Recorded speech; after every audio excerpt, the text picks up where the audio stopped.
Ahoj, milí rozpočtáři a spořilky, opět vás zdraví Rosťa. Možná se ptáte, proč jsem vás tak divně oslovil.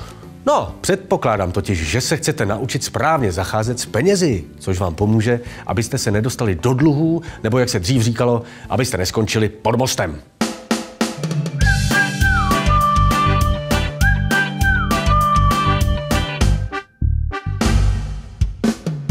Jak správně nakládat s penězi, to ví dobře paní Marcela Hrubošová. Dokonale totiž ovládá Desatero boháče, které vydala i knižně a dnes je naším milým hostem. Ahoj Marcelko. Ahoj Rostio. Čau. Ahoj. Naši mladí diváci by určitě rádi věděli, jak zvládat finance. No, s penězi je to stejné jako s časem. To je pravda, taky se říká, že čas jsou peníze. Když si představíme jeden celý den, tak víme, že se skládá z několika časových úseků. Jasně. Začne to ránem, ne? Taky se přece říká, že raní ptáče dál doskáče. Já mám teď na mysli trochu jiné dělení dne. Na čas, který trávíme ve škole, pak je čas, kdy děláme domácí úkoly, také zábava má svůj čas. A protože čas se nezastaví, musíte někdy i spát. Jasně, dobře Marcelko, ale kde v tom jsou ty peníze a hlavně pravidla hospodaření s nimi? No podobně jako čas dělíme i peníze. V zásadě to jsou 3 hromádky. Na první dáme 1/10 všech peněz, které jsme vydělali, na druhou dáme 7/10 příjmu a na třetí... Dáme 2/10, je to tak? Tak jo, dobře, tak začneme tou první hromádkou. Ta první hromádka, těch 10%, je odměna mě. Je to taková hromádka pro radost, za kterou si můžeme koupit cokoliv. Například zmrzlinu, sluchátka nebo nový obal na telefon. Pěkné. Ta druhá? Ta druhá, ta největší, neboli 70%, tak to je hromádka na provoz domácnosti a každodenní režii života. Patří sem oblečení, bydlení, veškerá režie jako elektřina, voda, plyn. Dobře. A teď nám tedy zbývá ta třetí 20%. Přesně tak. To je takzvaná hromádka železné rezervy. A ta nám slouží pro čas nouze, protože neštěstí nechodí po horách, ale po lidech. A je to vlastně hromádka i na tvorbu vlastního majetku.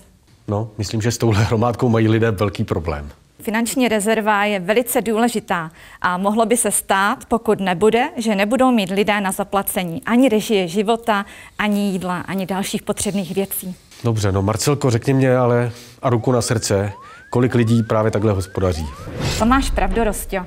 Je pořád hodně těch, kteří své výdaje vůbec neplánují.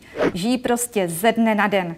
Někdy ještě ze starého zvyku spoléhají na stát nebo se nechávají masírovat reklamou, že půjčka vyřeší všechno. Ale dnes je opravdu jednoduché půjčit si na cokoliv. No je pravda, že o to je pak horší splácení.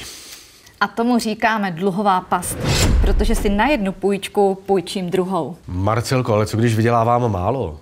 Není potom lepší s tím hromádkovým hospodařením počkat, až budu mít víc peněz? To určitě ne, Rostio. Hospodařit se musí už od malých částek, třeba i za brigádu, tedy od malička. V budoucnu to přijde vhod, až si vzpomeneš na Desatero boháče. Tak, ano, a teď jsme u Desatera boháče, se kterým vás za chvíli seznámíme. Pojďme si však připomenout, odkud se vlastně vzalo samotné slovo desatero. Historie desatera sahá až do dávných věků. Podle Bible dostal desatero od Boha už prorok Mojžíš.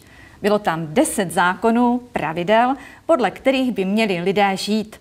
Nutno říct, že v mnoha ohledech jsou pravidla biblického desatera platná dodnes, protože obsahují normy lidského soužití. Třeba, že se nemá krást a zabíjet.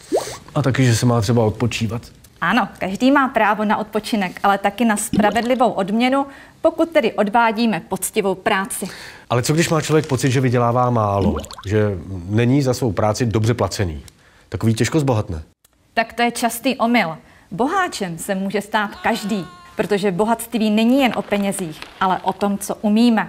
Čím větším odborníkem se staneme v nějaké oblasti, tím více se uplatníme na trhu práce nebo ve vlastním podnikání. No to zní opravdu skvěle. Tak já děkuji našemu milému hostu. Ahoj, měj se moc pěkně. A na vás se těším zase u příštích dílů. No a na závěr tady pro vás mám to slíbené Desatero boháče.